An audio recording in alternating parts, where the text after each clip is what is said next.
Mga kaibigan, handa na ba kayong makinig sa isang kwentong magpapatindig ng inyong balahibo? Ang kwento natin ngayon ay tungkol kay Archie, isang direktor ng pelikula na nakaranas ng mga kababalaghan sa paggawa ng kanyang serye tungkol sa isang kriminal na mastermind na tinatawag na Aswang. Habang nagre-rehearse ang kanyang matalik na kaibigan na si Ken, napansin ni Archie ang mga kakaibang anino at pakiramdam na parang may ibang puwersa na naglalaro sa set. Ano nga ba ang tunay na nangyari sa likod ng kamera at paano nauwi sa trahedya ang lahat? Alamin natin ang buong kwento sa Ang Mahiwagang Pelikula ni Archie. Magandang araw po sa inyo mga tagapakinig ng mga kwentong kababalaghan. Ako nga pala si Archie. Nakatira ako ngayon sa Quezon City kung saan ako nagtrabaho bilang isang direktor ng pelikula. Lumaki ako sa isang pamilya na may negosyo ng pag-iimprenta pero hindi ko talaga nagustuhan ang trabahong iyon. Mas pinili kong sundan ang aking pangarap na maging direktor ng pelikula.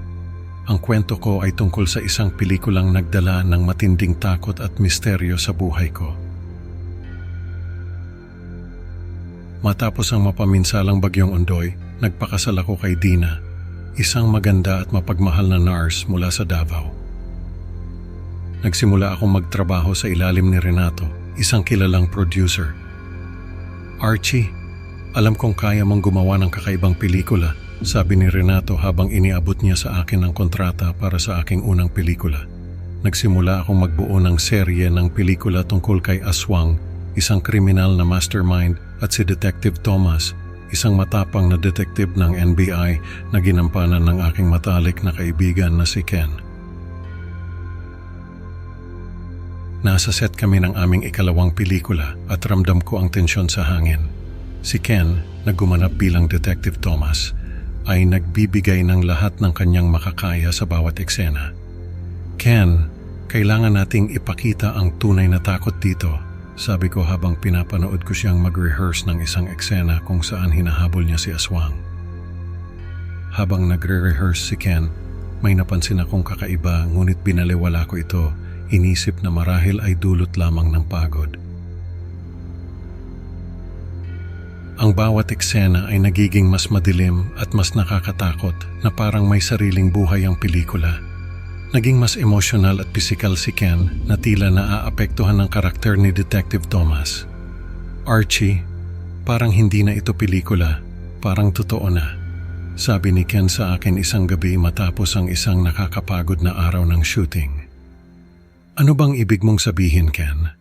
Tanong ko, habang nagkakape kami sa gilid ng set. May kakaibang puwersa dito, sagot niya. Ang kanyang boses ay may bahid ng takot. Isang gabi, habang nasa editing room ako natanggap ko ang isang tawag mula sa isang kaibigan. Archie, may relasyon sina Dina at Ken, sabi niya. Para akong binagsakan ng langit at lupa. Hindi ko alam kung paano haharapin ang sitwasyon. Nagkulong ako sa aking opisina, hindi makapaniwala sa narinig ko. Habang nagmumuni-muni, napansin kong may mga lumang larawan ni Dina at Ken sa aking mesa. Hindi ko maalala kung paano sila napunta doon. Bakit, Dina? Bakit mo ginawa ito? Tanong ko sa kanya habang umiiyak siya sa harap ko. Sa kabila ng lahat, nagpasya akong ituloy ang aking karera. Nagtatag ako ng sarili kong kumpanya ng pelikula at nagpatuloy sa paggawa ng mga pelikula. Kumalat ang mga chismis tungkol sa aking kakaibang pag-uugali. Archie, tila nagbago ka na, sabi ng isa sa aking mga tauhan.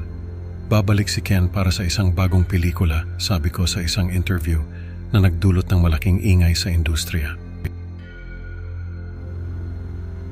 Ang huling yugto ng aming serye, ang pagbabalik ng Aswang, ay inilabas pagkatapos ng aking kamatayan.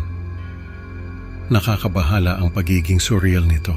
Habang pinapanood ko ang mga rushes, napansin kong may mga eksenang hindi ko maalalang kinunan namin. Parang may ibang direktor na nagtrabaho sa pelikula. Bakit ganito ang mga eksena? Hindi ito ang script na sinulat ko. Bulong ko sa sarili ko habang binabalikan ang mga footage. Ipinakita dito si Detective Thomas na nasa isang pababang spiral at nagtatapos sa isang kakilakilabot na eksena kung saan pinilit siyang saksihan ang pagpatay sa kaling anak na babae sa kamay ni Aswang. Sa eksenang iyon, naramdaman kong may malamig na hangin na dumaan sa editing room. Napatingin ako sa paligid, ngunit wala akong nakita. Nang ilabas namin ang pagbabalik ng Aswang, hindi ko inaasahan ang magiging tugon ng mga manonood. Sabi nila, hindi ito pelikula, parang totoo. Marami ang natakot at nagalit.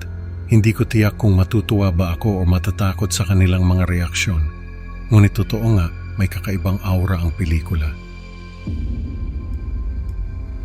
Isang gabi, natagpuan akong wala ng buhay sa aking studio. Sunog na sunog ang lugar at ako nakasuot ng itim. Hindi ko maipaliwanag kung paano nangyari iyon. Ang mas nakakakilabot, hindi na natagpuan ang mga bangkay ni Ken, ang aking anak at si Dina. Para bang naglaho na lang sila. Ang pelikula halos nawala na at may mga usap-usapan na may kakaibang pangyayari na nakapalibot dito. Ang mga nakapanood nagbahagi ng mga karanasan at takot na animoy totoo. May sumpa ang pelikulang iyon, sabi ng isang manonood. Sa huli lumitaw ang mga bagong ebidensya. May mga lumang footage at dokumento na nagpapakita na ang mga eksena ng karahasan ay hindi lamang acting, kundi mga totoong pangyayari. Ang mga manonood ay nagulat at natakot sa katotohanan. Hindi ko akalain na totoo pala ang lahat, sabi ng isang kritiko. Ang usap-usapan ng sumpa ay lalong lumakas. Ang pangalan ko, naging simbolo ng misteryo at takot sa industriya ng pelikula. Lahat ay curious kung ano ba talaga ang nangyari. Ang mga pelikula ko naging kulto. Ngunit hanggang ngayon, ang tanong kung ano ang tunay na nangyari sa set ng Ang Pagbabalik ng Aswang ay nananatiling misteryo. Mga kaibigan, natutunan natin na hindi lahat ng bagay ay dapat paglaruan, lalo na kung may kinalaman ito sa mga puwersang hindi natin maintindihan. Maraming salamat sa pakikinig sa kwentong ito. Huwag kalimutang mag-like at mag-subscribe sa Creepy Pinoy Stories para sa mas marami pang nakakatakot na kwento. Excited na akong makita kayo sa susunod na upload. Hanggang sa muli, mag-ingat kayo. Baka ang susunod na pelikulang panoorin nyo ay may sumpa rin.